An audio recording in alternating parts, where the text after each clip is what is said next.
Welcome to The Explainer, where we break down the big stories. And today, we're diving into what you could call a perfect storm brewing over at the U.S. Federal Reserve.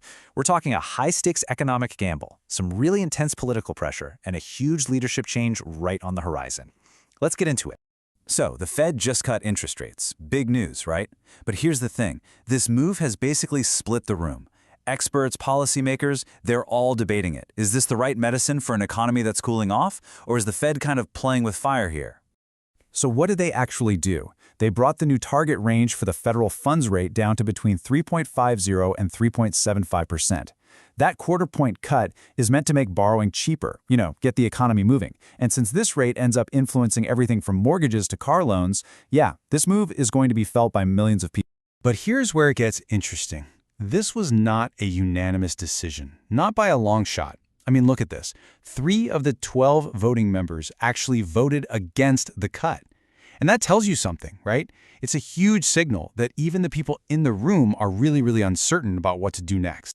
So what's with all the disagreement? Well, it's because the Fed is looking at an economy that's sending completely mixed signals. Seriously, it's like trying to navigate with 2 different maps that are telling you to go in opposite directions. So let's try and unpack this whole puzzle. Okay, so on one hand, just look at the job market. The numbers here really tell a story. After a pretty sharp drop back in October, job growth in November was, well, let's just say it was weak. And the unemployment rate? It's ticked up to 4.6%. That's the highest we've seen since 2021. So this is the slowdown that got the Fed worried and pushed them to make a move.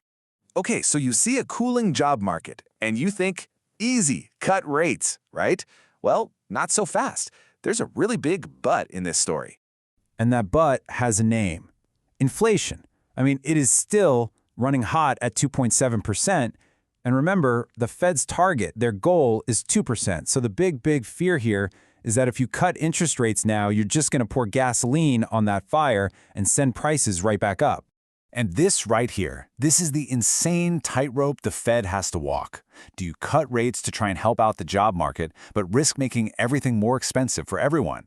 Or do you hold the line to fight inflation, but risk tipping the economy into a much sharper downturn? I mean, there is just no easy, painless answer here.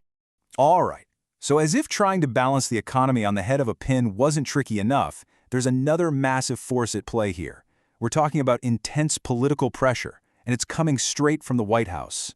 And when I say intense, I mean it. President Trump has been, let's say, crystal clear about what he wants from the next Fed chair. He was asked directly if a rate cut was a litmus test for his pick. His answer? Just one word? Yes.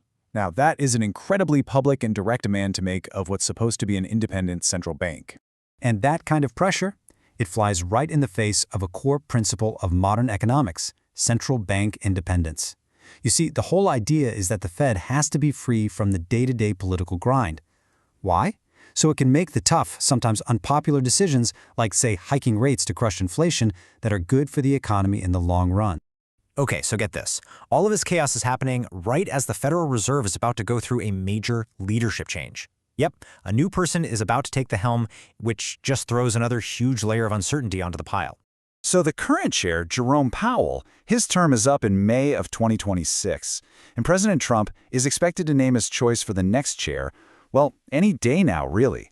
So we're basically setting the stage for a brand new era at the Fed, right in the middle of all this drama. So who's in the running? Well, if you look at the betting markets, the clear frontrunner is Kevin Hassett, a White House economic advisor. And this is key, he's already on the record saying that the data supports cutting rates now.